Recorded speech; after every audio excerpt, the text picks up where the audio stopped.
Hello once again, ladies and gentlemen. Can we talk about Transformers? Yes. Hello. Here we are again. It is the Can We Talk About podcast, and we have firmly nestled ourselves in some deeply cold and metal crevasses to drudge up the pieces of 80s nostalgia that actually really not that deep. They were kind of floating on the surface, actually. Surface level nostalgia, actually. Yeah, we didn't have to dig too far for them. Not even that cold or metal, no. Really. Hot metal. My metaphor is completely fallen apart. Because we always do so well, usually. Kristen, we are just bringing forth a series of might and metal, a robotic romp through an actual 80s cartoon classic, The Transformers. I am a solar power loving Maharaja. My name is Joe. My chat room name is Decepticitty. It's me, Kristen. And we are watching The Transformers Generation 1 via Tubi, where you can watch, Kristen, the Street Fighter animated cartoon, if you so choose, or Thunderbirds, if you really want that, like, tokusatsu-y, really bad 60s special effects that's actually really charming kind of thing, if you want to do that. It's, like, goofy. I don't actually know what Thunderbirds is. Oh, that's the show about the puppets, like, you know, Team America World Police? Yes. It's Thunderbirds is basically that, except completely played straight. Okay, really quick, I do need to go back. When you said you know about, I want to make it clear, I have not seen Team America World Police. So we need to keep it clear. I've never seen anything in my life. So just a puppet show. Yeah, I don't think I've ever seen a single second of that in my life. Well, it's pretty good, I gotta say. Kristen, you say you have not seen Team America World Police. Have you watched anything fun on the various streaming platforms for a smooth transition? I can barely remember, besides turning on Forensic Files and falling asleep to it because I got that millennial brain full of true crime worms. I have started replaying Legend of Zelda Wind Waker in my brief period of vacation unemployment. So that's been fun so far. Man, Joe, the resolution of GameCube games on a bigger TV, whew. Is it kind of gross looking?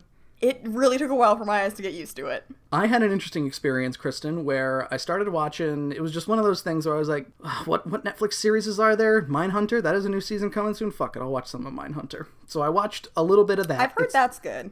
It's about the CIA in the 1970s. Profiler, right? Yeah, in the 1970s. And I watched there's only 10 episodes, or there were at the time, and I watched about 8, and I was like, this isn't really for me. So I started watching Better Call Saul instead. See, I was going to ask, and maybe this is serendipitous, Joe, some Ultimate Doom happening this week? You know what other Doom is available now? Are you talking about Invaders Zim Enter the Florpus? Yes, I am. Oh, well, guess who already watched that too? Did you also watch the Rocko's Modern Life movie? Yes, I did! Of course. I don't know why I expected anything less. I haven't watched any of that shit. Well, I was going to say, at least in terms of Mindhunter and Better Call Saul, I got stuck in this weird area where I started thinking things that happened in Mindhunter were happening in Better Call Saul. Yeah, I could see how that would be weird. I think I've only seen, like, the first 2 episodes of Better Call Saul. I also never watched Breaking Bad, so... Yeah, it's, I still have that thing where I haven't watched the final season of it. So, same thing's probably going to happen here, where there, again, 4 seasons of Better Call Saul out, 3 on Netflix. I've seen all 3. Probably not going to, like, 4 maybe eventually, but... Right now, my personal claim to fame is the only popular television show I've kept up with is Game of Thrones. And then after the second to last episode, me and Madeline just didn't watch the last episode. We didn't care. Years and years of my life I spent watching Game of Thrones, and I was like, ugh. You know what, I actually don't care. Kristen, even I saw Bleach through to the end. Come on. No, I know, and I tell people about that all the time. I fucking hated it. I was not a fan. I'm so happy for you. This week, Kristen, we are taking a trip into, as you said, the realm of Doom. And not just your normal run-of-the-mill Invader Zim Doom, Gur singing the Doom song for 1.5 million years that was so popular. Some meme shit Doom. We're talking 80s Doom. This is not even Super Doom, Kristen. Not even Dr. Doom. Not even Hyper Doom. This is Ultimate Doom. You can definitely tell you wrote this 2 seconds ago. Like the Ultimate Warrior, except not problematic. Joe, I don't know what the Ultimate Warrior fucking is. He's a wrestler. I was gonna say, is that a guy? Is that a show? He's a wrestler who has some not great shit going on, but he died shortly after making amends with WWE, so they're just like, oh man, wasn't the Ultimate Warrior great? Joe, do you hear that noise? Do you hear that? That's me being totally shocked that maybe wrestling did something problematic. Oh. And Kristen, you gotta wonder, you might say to yourself, Doom, that's probably problematic, isn't it? Oh, Oh! I don't know, I kind of love it. I guess we'll find out together. We'll see.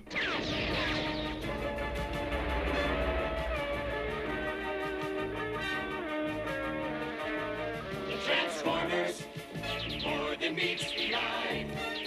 Autobots wage their battle to destroy the evil forces of the Decepticons. The Transformers, robots in disguise. The Transformers, more than meets the eye. The Transformers. The Ultimate Doom. Part 1. Written by... They had a whole stadium full of people on this one.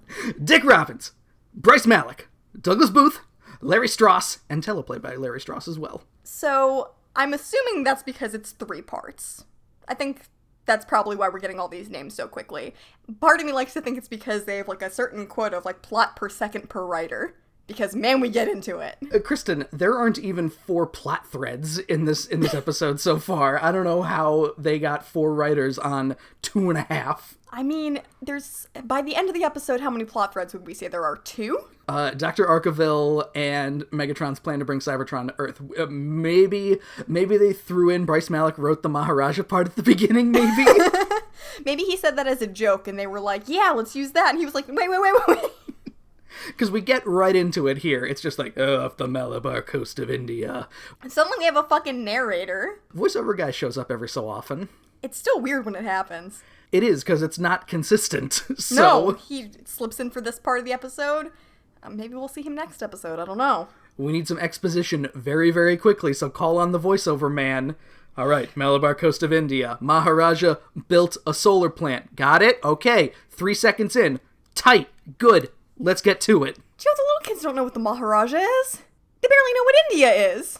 I really don't know what a Maharaja is. I assume it's some sort of royalty, I would guess. Maybe okay, here's the thing. I'm not going to pretend to be a Maharaja expert. But what I'm thinking is that in their palace, there probably isn't a gigantic supercomputer. That I feel pretty confident about.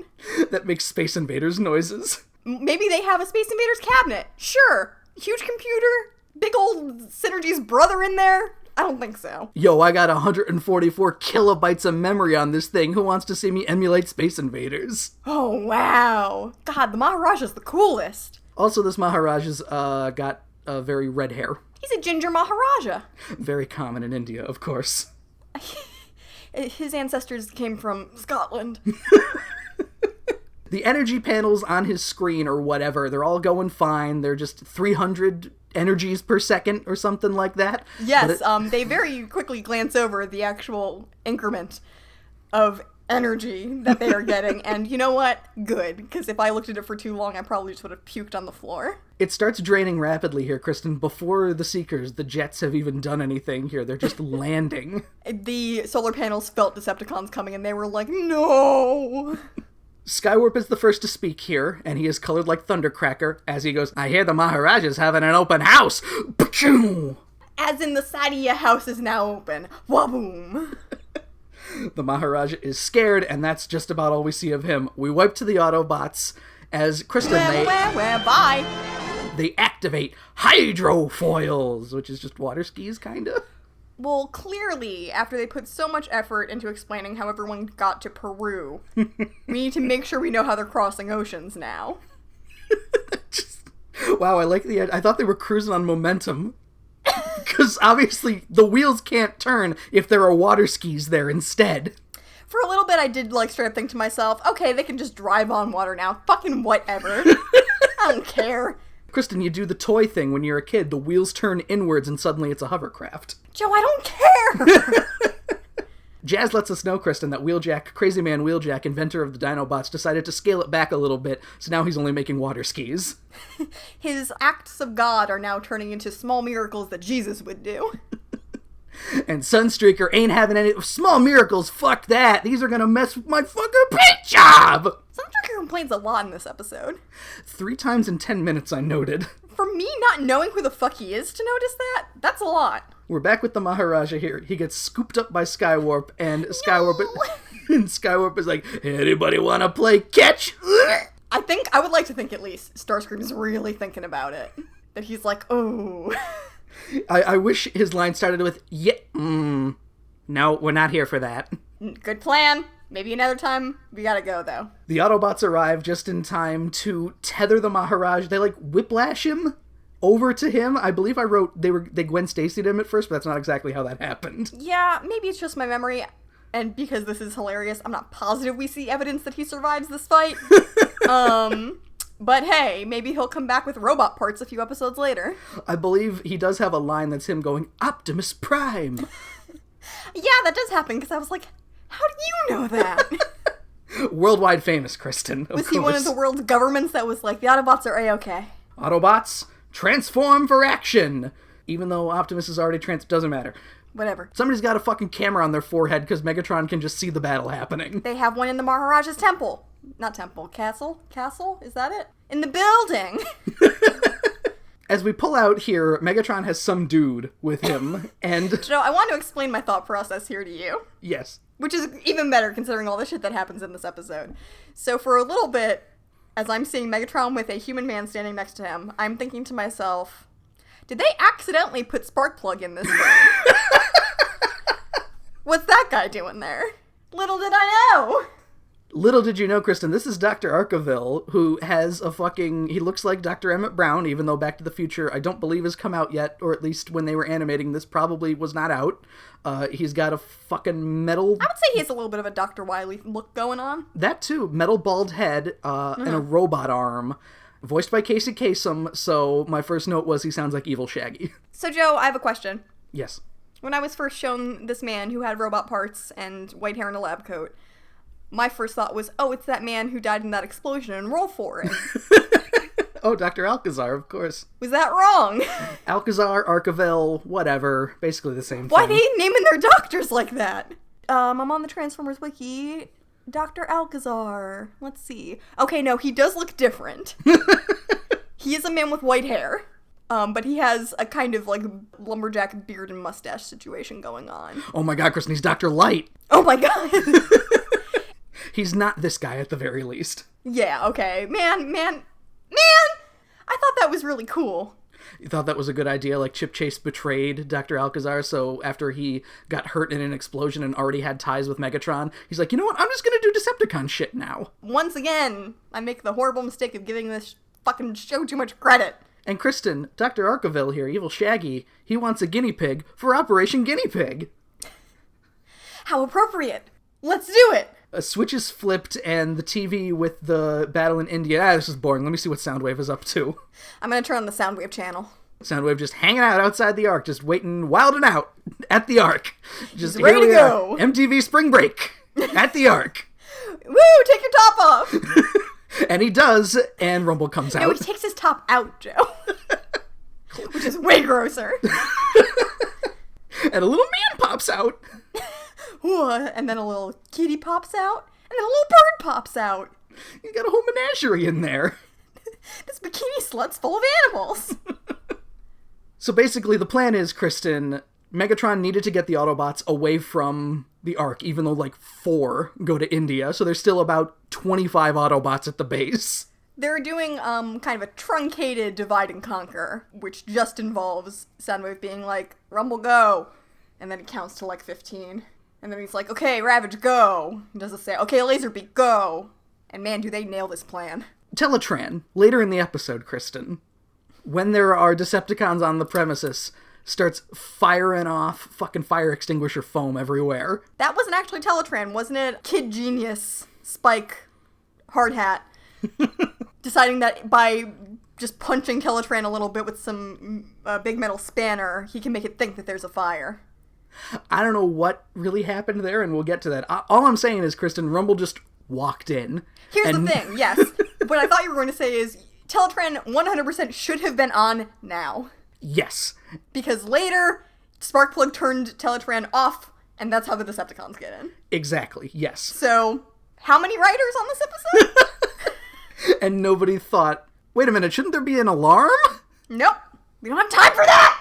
Inside we have Spike, Sparkplug, Ratchet, Ironhide, Bumblebee, other people, whatever. Ironhead and Bumblebee are the only important ones, I think, here. So Doesn't matter, yeah. So the thing I like about this is what it looks like happens is that Rumble shuffles his little butt in there and, like, right in front of them starts pounding the ground without saying anything. Not even doing any damage, just standing there, and as Sideswipe He's basically going, hey, look at me. Sideswipe's about to fucking fire his flamethrower at him, and You Rumble know, I just... really seriously thought that they were at least going to go like, Rumble, what are you doing? No, they shoot first, ask questions later. Well, that's about to be the case, but in comes Ravage to knock Asswipe into the wall, and Spike and Sparkplug are all really gung-ho. Take it to that Decepticitty, rah-rah! I get mad when they use these things to talk about Ravage as if they're insults, but they're the best things I've ever heard in my life. Decepticitty! Laserbeak Kristen making some very loud... It just sounded like Frank Welker was coughing. He's Laserbeak, right? Yes. Okay. Anytime that there's shitty animal noise, it's usually... I don't... No disrespect to Frank Welker. Kristen, you know me, I use adjectives means like... good. Exactly. I use adjectives like shitty and garbage for things that are endearing. Yes, it's perfect. And see, look, I'm retaining some information. So Laserbeak swoops in here and just picks up Sparkplug. Picks him up. Whoop! He picks him up like he's his little bird child. And he's like, away we go, my new son. And Spike goes, Decepticons have captured my dad. And then there's like one beat. That's some fanfare I wasn't expecting for Spike's dad being kidnapped. Back in India here, the Maharaja's palace has been blown to shit in this firefight, and Megatron's just like, okay, we got our guy, you could leave. Yeah, there is just a pile of like waist-high robot rubble that the Autobots and Decepticons are using to like shoot at each other over. And then Starscream is like, okay, time to go. And they just fly off. And all the Autobots are like, wait a minute. That's just a little bit suspicious. They left without any energon cubes, and Optimus goes, this does not satisfy my logic circuits. Just say it's weird, dude. Come on. No, he has to be dramatic about it. So his beautiful little bra lights up. So Wheeljack can talk in his head. That weird relationship they have. The Ark was attacked by Decepticons and they stole Dad! Autobots, transform and roll back to headquarters. All the way to Washington from India. So I realize that there is a crisis happening. A man, a flesh and blood human man, has been stolen by a robot bird. They don't even offer to help clean shit up at the palace. It sounds so ridiculous when you say it that way. Just kidnapped by a robot bird. That's what happened! I know that's what happened, but just... I'm only telling you the truth! The gravity of the situation just hit me, and I'm like, oh my god. I feel like we're gonna have a few more of those moments in this episode, Joe, if you think that's wild. So Sparkplug has been brought to the Decepticon base here. The underwater one. The one that is, we learn in this episode, Kristen, in the ocean floor. It definitely is. Here's the other thing. They suddenly have an elevator. Laserbeak just kind of, like, floats down in the elevator? Is that what happens? And then just... That's kind of what happens, and then Has Laserbeak been taking the elevator this whole time? Sparkplug is still like, let me at him, and Megatron goes, Laserbeak, where are your manners? Get our guest a seat, as Megatron kicks a metal chair. They had a person-sized metal chair with restraints on it. What kinky sex store did they buy that at? That was just, Dr. Arkeville brought it with him. Just like, hey, I thought we might need this, so I'm just gonna... Telling me Dr. Arkeville is a sex pervert? Look at him, Kristen. Come on. Yeah, it did not take much stretching for me to believe that. He's got a fucking hypnosis chip. It's not good. We gotta talk about consent. It's very problematic, speaking of. Oh man, you're right. It turns out I shouldn't like this episode. So the Jets arrive too here, and Skywarp is just talking up Megatron's plan. Hey, it went great. That's cool. All right. And Starscream can't stand this. It's all the way back from fucking India. Kristen Skywarp has just been like, Megatron this, Megatron that. He kept talking the whole time, and suddenly Starscream lost it. Or alternatively, Joe, they've been having the same back and forth every couple of minutes this whole time. And Thundercracker's like, I need to get a new job! Starscream thinks it's a waste of energy because they didn't even fucking take it. Why would they attack the Maharaja and not take anything? There was a lot of energy there. They should have at least taken his big cool computer. So they could play Space Invaders. I know. no. Skywarp does have the magnum burn of, you waste more energy with your mouth. And then Skywarp and Starscream start tussling in the elevator. They grab at each other's, where their collars would be on their shirts if they were wearing them. their shoulder pylons. And Megatron looks over and he's like... This little distraction is enough for Sparkplug to get up and just start slamming buttons on the Decepticon computer. Joe, so we're supposed to assume Sparkplug knows he's underwater, right? Because he was like, one of these has got to be an exit to water? Sparkplug, I'm assumedly saw Laser... He wasn't knocked out when Laserbeak carried him to the big thing that came out of the ocean and took him underwater. But he's like, hopefully I'll open a hole in the ceiling and I'm just going to go down with this ship. Though we do learn later Sparkplug is amazing at holding his breath. Dr. Arkeville grabs Sparkplug here, puts him back in the chair. Here's why he needed a guinea pig, Kristen. And I don't know why it was Sparkplug specifically, because this is a cartoon, presumably. I guess because out of all of the humans they have access to, I don't mean to be rude, Joe, one of them is in a wheelchair, one of them is 14, and one of them is an adult man. With rotund adult man strength. Yeah, so all that working on an oil rig, it did him good, and being a mechanic, quote unquote, as we find out later. So a little Chip, not Chip Chase, a little tiny Chip Chase,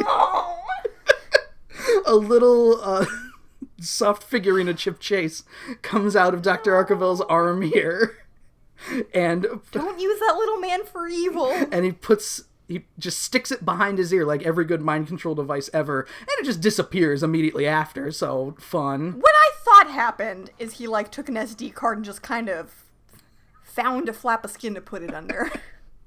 Humans with their natural SD card ports. Yeah, just like sea otters have clam pouch. Exactly. Perfect. It's called evolution! Sparkplug is to be the first of a new breed of slaves! And then we don't hear any more about that for now. Not for now, no. Circle wipe back to the Ark. Bumblebee is comforting Spike here, letting him know, hey, no matter what happens to Sparkplug, we could still identify him by his dental record. And Spike's like, God damn it, not now! Bumblebee asks Wheeljack, you got any inventions? And this weird fucking thing again happens, Kristen, where Wheeljack goes, I might, but maybe if we had a plan. And Prowl goes, well, I have a plan, but we can't enact it unless you got the manifolds for it.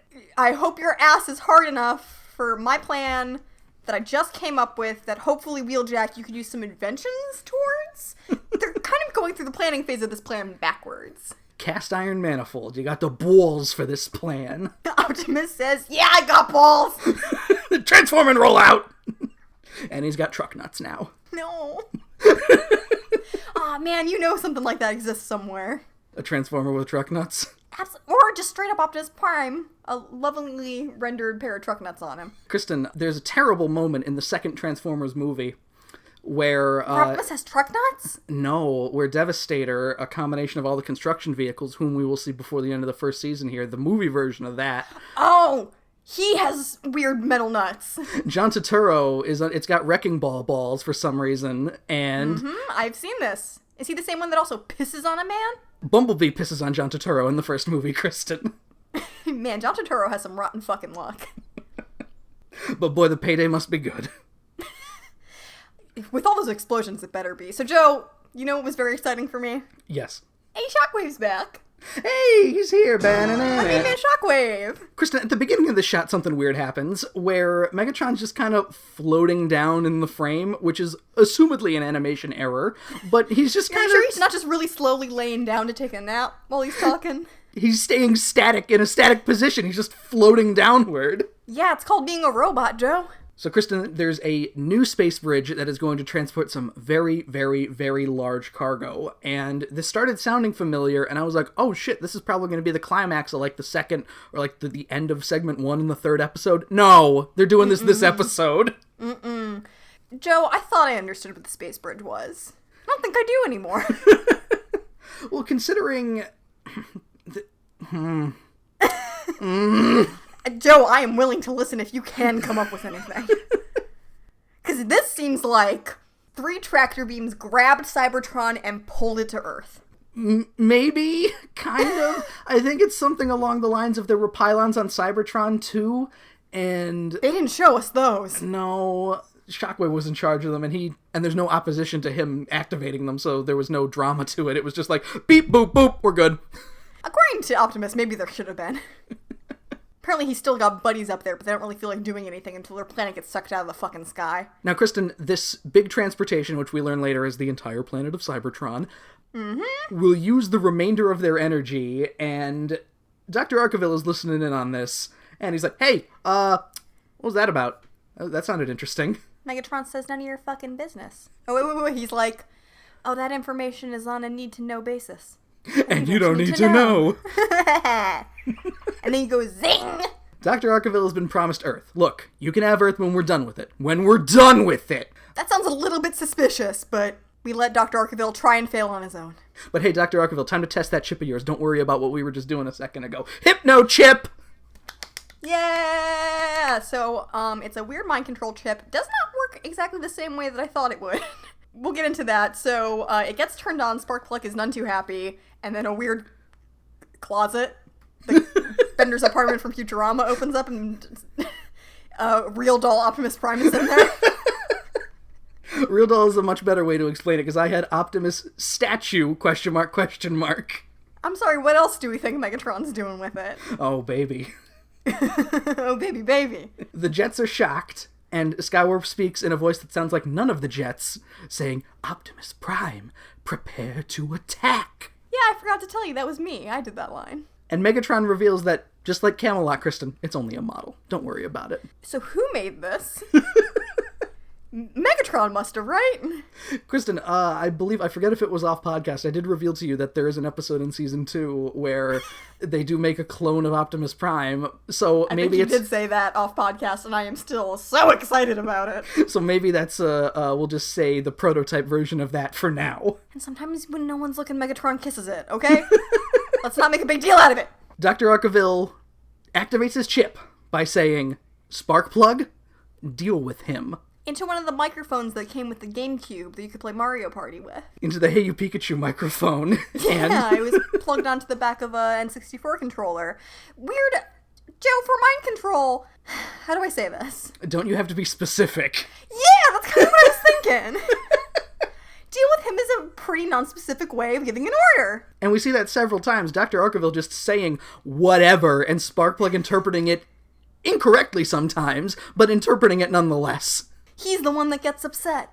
Build your shit better, idiot. He doesn't have time for that, much like the writers of the show. So Sparkplug gets up and he pushes over the real doll Optimus, and he just kind of like grabs onto his leg and like, huh? Wow, very strong. We see Sparkplug's concerned face as Megatron claims that he will take over the world with this chip, and that is the end of segment. No, not the chip, Joe, the spark plug. Oh, excuse me. He will take over the world with many hard hat men, including Sparkplug. You know what I just realized we've encountered, Joe? A video situation? A video situation. We're talking about hypno chips. That could just be a really specific fanfiction version of Chip Chase. Have you been in my Dropbox, Joe, looking at my files? Whatever, we can talk about this later. Start of segment 2, we get the triumphant trumpets here as we return to the... Kristen, do you remember the ridge overlooking the ocean from Transport to Oblivion? The one Bumblebee went down backwards. No, not that one. Damn it! Prowl is here. Okay, wait, hang on, I'm trying again, Joe. What? Prowl is the police car. Yes. Hound is the Jeep. Yes. Ay! I don't have very many episodes left to learn all the Autobots. Wheeljack is here, Jazz is here, Sunstreaker, and Bumble Teeth. And then Cliffjumper, Windcharger, and Brawn show up too. It's too bad. The scene that we missed here was definitely Bumblebee trying to, like, slowly insinuate to Wheeljack that, you know what, invention could probably help us quite a bit in this situation. I'm thinking like a metal pair of teeth or something. And Wheeljack is like, you're making me uncomfortable, dude. Stop asking for that. I got a name for it. It's called the Jaws of Life. Huh? Huh? Except with him, it's a sex thing. Ew. Wait a minute. It's terrible. Is the Bumblebee teeth thing a sex thing? Because I just thought he was obsessed with teeth. I don't think he knows. I'm willing to go either way with it at this point. Oh, and the plan right here is, you have your assignments, go. And they all just start jumping into the ocean. There's alright. And then, yeah, Sunstreaker again complains again. Salt water, bleh, yellow. And then is this Jazz that gives us a weird little ditty? Yeah, into the ocean, let's be daring. Last one in's a rusty herring. Hee hee ha ha. Joe, like a robot herring? Like a red herring, Kristen. Like a robo-red herring. Like a red bow herring. Like a Boeing jet. Airleons. We just wrote a Transformers wiki page. Braun produces a fucking unicorn horn from the front of his Jeep that made me laugh out loud. He always had that. We saw Kristen, remember, he had a grabby arm to grab Megatron's fusion cannon one episode, now he's got a fucking unicorn horn drill. That did strike me as odd, but again, sometimes, Joe, you just gotta stop asking questions if you're gonna do this. We have barely scratched the surface of this fucking episode. Cliffjumper is with him because he has a depth gauge, and Windcharger has a magnetic field, so that's... Did they give him a depth gauge instead of a brain? Just curious. Kristen, they need to go below the bottom of the ocean. And then they just go up into the ocean. Ba-na-na-na-na. Yeah, I'm sorry, do you have a problem with that? The Decepticon base, Kristen, has defense mechanisms, which, again, the Ark did not, but the Decepticons are just like, oh, what's this? They're supposed to, maybe? Who knows? It picks up Bumblebee and Optimus here, to which Bumblebee points and goes, oh no, it's scanning us! And Optimus goes, let's see him scan this! And then he unzips his pants, which is weird. Whoa.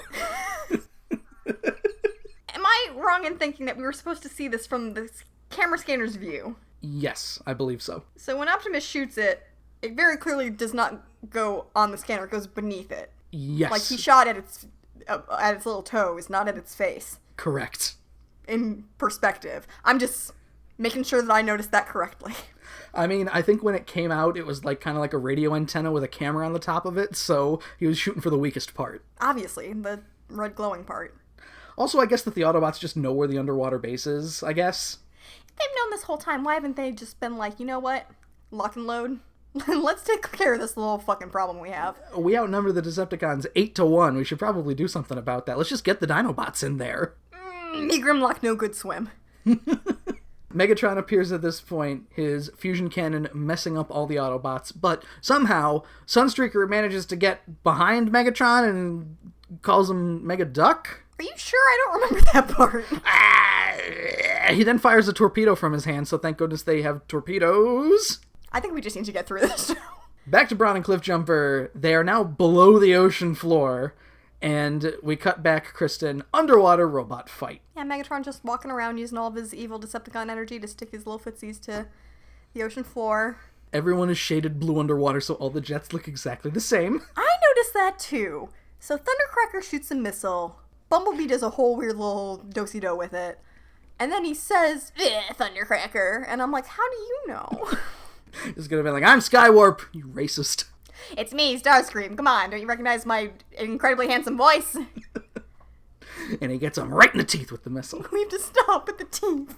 I'm gonna die. The cave tunnel Braun is digging is big enough as well, Kristen. Windcharger has to jump ahead, like, leap over Cliffjumper somehow. There's a little leapfrog over him. And then, everything about this, Kristen, I want to die, so... Joe, you picked a heck of a time to start having problems with the physics of this series. Braun punches a hole in the ceiling of the cave, so it gets flooded with ocean water, and instead of everybody getting washed away back to the surface, they all just jump in the hole, and Braun goes, everybody in the pool! As if they were jumping down into a pool of water, but up. Back inside the base, Starscream is not allowing Dr. Arkeville to leave with Sparkplug, even though it sounds like Megatron is cool with it, I guess. They say this and then they never go back to it. Starscream is just telling Dr. Arkeville what's what, because that's the kind of boss in charge that Starscream is when the real boss isn't around. And so Dr. Arkeville, clever man. Yes. He says he's going to reprogram Starscream into a trash compactor. I'm going to make you start eating garbage while I watch, nerd. Windcharger is apparently able to find out exactly where everyone is with his magnetic field and shit, and Braun goes, Cliffjumper, use the glass gas, which, is just like a laser beam? I really was checked out at this point, Joe, but they do cut like a spy movie hole in the bottom of the Decepticon base, which should be on the ocean floor. Yes. Where Starscream happens to be standing. I really don't care because Starscream goes right through that thing like a trapdoor at a family fair. That is the best part. That got me right back into it. Starscream just going, no! And falling. He like floats with his arms above his head like, fuck! He just got put down a little funhouse slide. So the Decepticon base does not take on, for some reason, somebody thought, the hole's in the floor. Why would any water come in if they're floating above that part of the water? Water only goes down, not up. They all just jump in, and they grab Sparkplug here, and Bront punches the wall, which causes water to start coming in. Like, Dr. Arkeville is still there. Yeah, and he just lets it happen. Notice, and Sparkplug doesn't say a damn thing either. And Windcharger goes, hold your breath, Sparkplug, like a human would not. Kristen, as soon as he touches the water, presumably, the pressure it'll be like going through concrete. Second part of the Ultimate Doom, we realize that Sparkplug has the fucking bends. His eyes start exploding. What I like to imagine is because, again, Sparkplug doesn't actually say anything during this whole process. He's not even like, yes, my good friend looks at hand, Windcharger. Let's go. Because he doesn't respond, I like to think he doesn't hold his breath, and Windcharger's like, we don't have time to do this, and he just clamps his entire hand over Sparkplug's face. Airtight, bitch. And then Starscream comes up through the exact same hole that the Autobots just went through, and he's just like, wait a minute, Sparkplug's gone, what the fuck? Starscream is really batting 1,000. I hope this continues in the next 2 parts. I'm loving him being a big dipshit. I cannot overstate that enough. And Dr. Arkeville is just like, well, now we just infiltrated the Autobot ranks with my slaves, so... I assumed that was the plan. Stop asking questions. You're right, the transition noise is gone. Can't ask any more questions about that. Yep, who cares? Back at the base, everyone's getting fixed up. Again, Sunstreaker. Paint job. Bleh. Shut up. Spike is happy to see his dad back here, but no talk. There is work to be done. Sparkplug changes so much when he's been drinking. I got that alcoholic subplot I wanted. Spike and Wheeljack are like, something going on with that guy? Been hitting the sauce? What's happening here? Sparkplug's walking around with his wrench out trying to fix Transformers that aren't hurt again. Ratchet is just like, bro, have you heard of a little thing called consent? I'm okay. We have so many lessons to learn before this chunk of episodes is over, if the descriptions are anything to go by. Dr. Arkeville is seeing this all play out on screen, and he's just like, no, fix the ones that are hurt. And I'm sure somewhere echoing in his sassy dad brain, Sparkplug's like, that's not what you told me to do. So he gets on a big old lift thing here to fix Optimus, and apparently Prowl already fixed him too, but Sparkplug, Kristen, he's a mechanic, he knows what he's doing, and then Optimus, despite staring directly at the area where the Decepticons would be coming through the wall... Hang on. Here's the thing, though. Yes. If the scene hadn't been interrupted, do you think someone would have said, that's all well and good, Sparkplug, but Prowl is a Transformer? He kind of knows what's going on with... This ain't no oil rig, my man. And then, Optimus gets shot in the chest anyway, and he does it. Optimus is... That was so confusing, I didn't know what the hell happened for a second. Optimus just standing so still, too. It may as well have just been the fucking real doll Optimus from earlier, because he doesn't even go like, ow. He's fine, don't worry about it. He loves getting shot in that specific part of his chest. I think all of them do. So the Decepticons are invading the base for a second time in 11 minutes. Surprise, we're back. We live across the street. And we learn that, okay, Teletran 1 did not turn on. The defense system is off right now, I guess. No, weird. So, Optimus starts to mobilize, but he's bleeding sparks everywhere. Oh, but wait, so is everyone. Yeah, the Autobot weapons are all malfunctioning somehow, and Spike, while running away from this, trips on Sparkplug's wrench, which we find, Kristen. There's a little aerial flip, 10 points. Woo! Wow! Directly in front of Teletran 1. My dad turned off Teletran. Sparkplug conveniently happens to be walking over here, and Spike's like, did someone say, Dad? Why'd you do that? And Sparkplug goes, don't know. Can't stop myself. Decepticons want me to... And then he screams. Basically. Do you think in his head Dr. Arkeville is at the microphone like, shut up, shut up, shut up, shut up, shut up, shut up, shut up, shut up, shut up. Really specific direction like that? I told you to do a Wilhelm scream. What's wrong with you? Yo, Sparkplug backhands Spike, basically. Sparkplug is giving it pretty hard in this episode to Spike and Bumblebee later. They're having a tough time. Some family drama. Dr. Arkeville turns up the brainwashing here, and more! And Spike gets a nice little indentation of Sparkplug's wedding ring into his face. Oh no! I know you meant like as a, oh, you don't have your mom, and now look at your dad. But part of me was like, Spike and Sparkplug were married. No, not really. Child bride Spike. Oh no. Megatron is declaring his victory here. Parting is such sweet sorrow. Farewell, Autobots, forever. I don't know what makes him think that they're defeated at this point. He seems pretty convinced. And Spike somehow reactivates Teletran by dropping a wrench into the circuit board. I'm telling you, he purposefully busts up Teletran more to make it go, fire!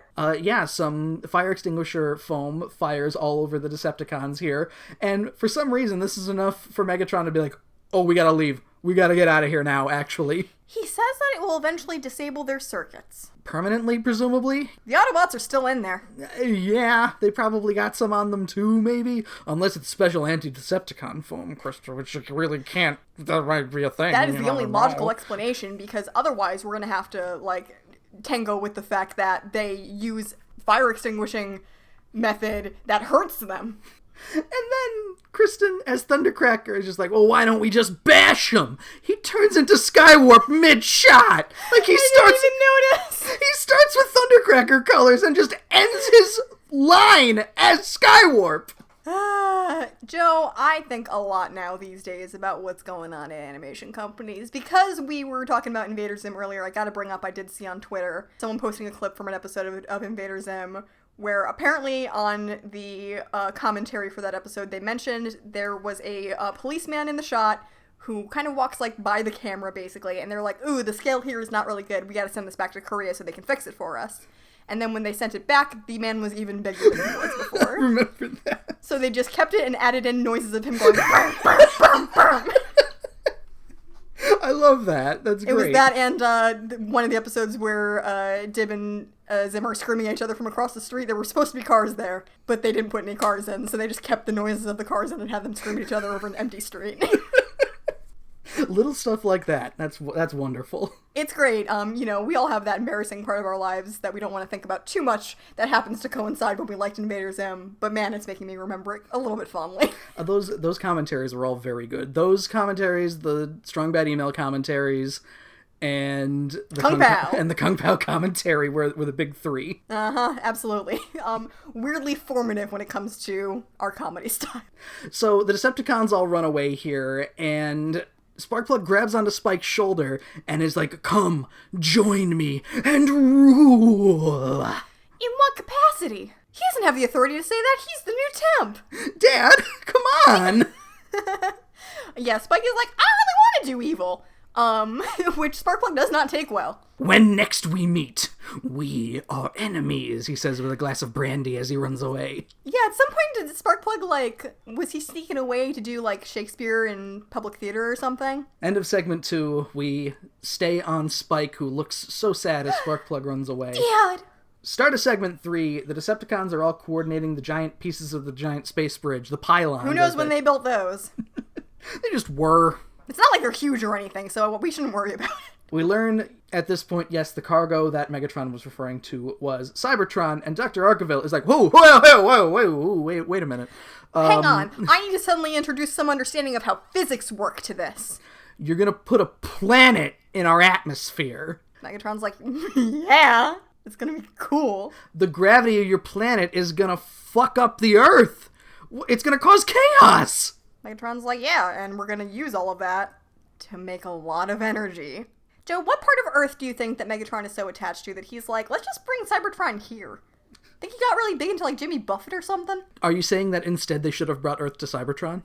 No, I mean, like, why didn't they just eventually go back to Cybertron? Why is he like, you know what, let's displace our home planet and move it somewhere new?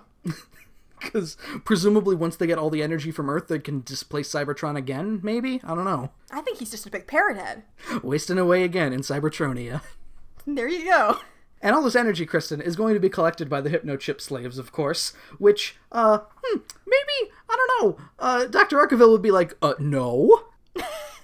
I do have control over this, and I'm thinking, no. Here's the thing, I didn't realize they apparently were already putting together this hypnochip slave army, because when they show up later, I'm like, who the fuck is that? Sparkplug and people. Yeah, who are all those identically dressed men? They all got taken from... Do you think those are the people who survived the oil rig destruction? I mean, they're all dressed like hard hat men, sans hard hat, so... Those are all his co-workers. Dr. Arkaville is like, dude, how am I supposed to rule over a fucking dead planet? What's wrong with you? Megatron, it's pretty stone cold. He's like, you're a genius, you figure it out. Can't be that hard. Yeah, he puts on the normal Megatron sarcasm of just like, with your stunning intellect, and... He's like halfway towards saying, oh, you'll be fine. I'm gonna leave Starscream here to be your vice president. We wipe to the Autobot base. Everybody's cleaning up here. Teletran has apparently been debugged, so it's time to activate the Sky Spy, which, of course, Kristen is already pointing at the Decepticons because we gotta get moving! Look what I found! Oh, weird. Shockwave confirms that they are ready to transport Cybertron here, and the Autobots arrive just over the ridge, the normal transport to Oblivion ridge that is everywhere in Washington, apparently. Of course. It's all ridges. And Megatron orders, all right, Dr. Arkaville, let's get the slaves out here. And Dr. Arkaville, again, not 30 seconds ago, is just like, I wanted, like, an Earth to rule over, thank you. Is just like, as you command, Megatron. Is it possible that he just doesn't really see a great way out of this situation and he's like, He turns into Starscream where he needs to wait for his moment to strike? Or rather, he's like, if I say no, he's just gonna kill me, so I'll hang out and see if maybe there's something I could do with this ruined Earth situation. Maybe it is salvageable. Gotta look at the positives. Glass half full kind of guy, that Dr. Arkaville. Exactly. I've always said that about Dr. Where is he? Where's the name of the notes? Arkaville. My good friend. But, so the Autobots all roll up, and Optimus is convinced that they're good to go to stop this plan that I'm not sure they even know what it is at the moment. He sees people getting ready to push buttons, and he's like, not on my watch! Can't do that! Mm-mm. Absolutely not. Optimus now is gloating. The game is over, Megatron, because again, they outnumber the Decepticons 95-0. Normally he'd be pretty right. On the contrary, Optimus Prime, I still have a trump card to play, as a line of hard hat men comes out of one of the little... I want to say one of the little pylons. It's like the entrance to the... It just looks like a weird warehouse that they just kind of have. I was going to say, it looks like the entrance to the Hoover Dam in New Vegas. This is the thing where we keep all our humans. So yeah, Megatron sets up a fucking meat shield, which is, man, this last part of the cartoon, this last segment, is darker than I would have expected, and I am so on board.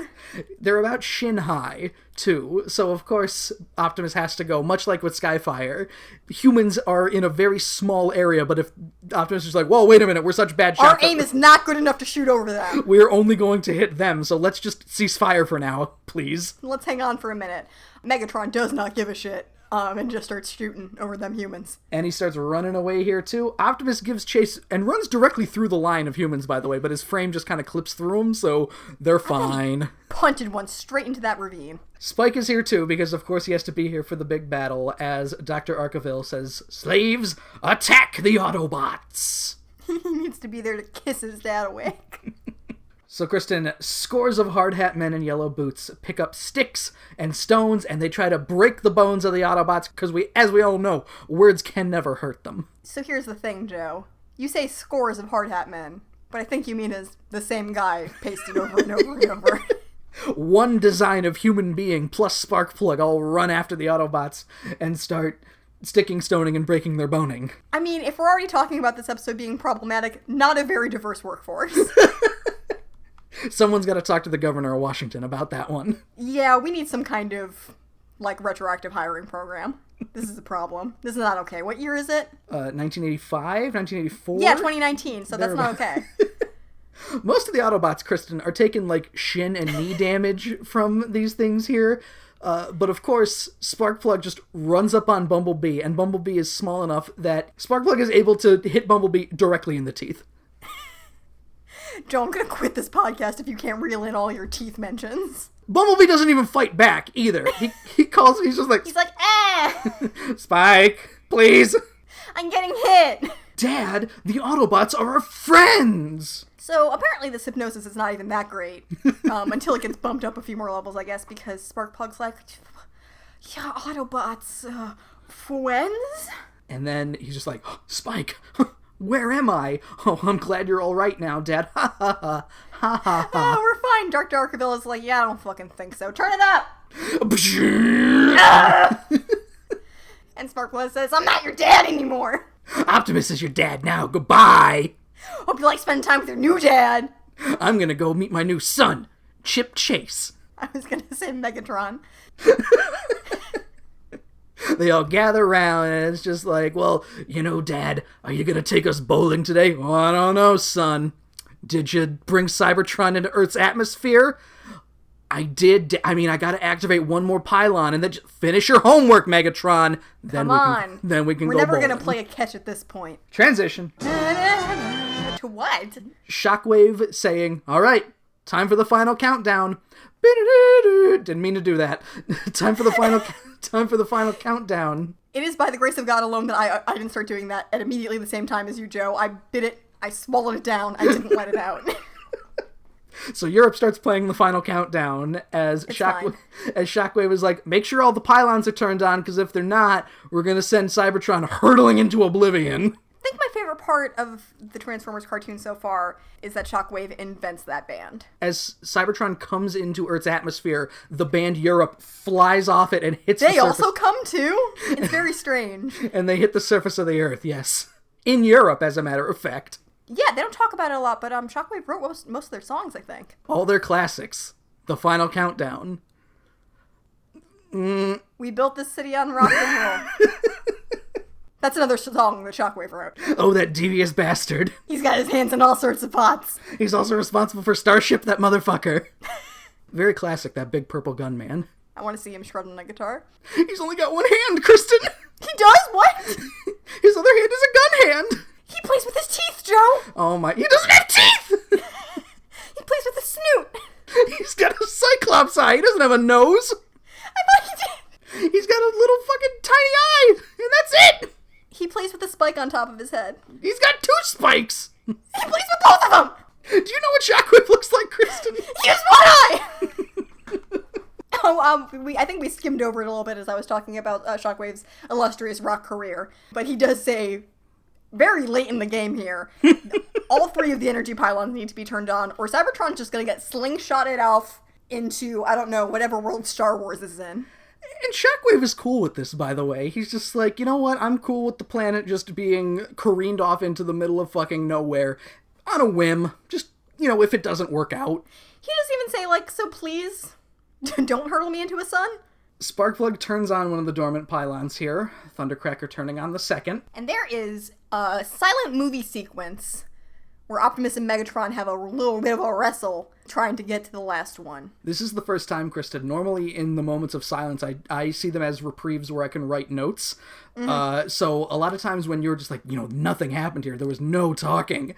I watched this episode again before we started recording, and I was just like looking at my watch, just like, is anybody going to say anything? There's not much happening here. For a little bit, I was thinking, man, maybe I should go back and actually time how much silence this is, because it is a lot.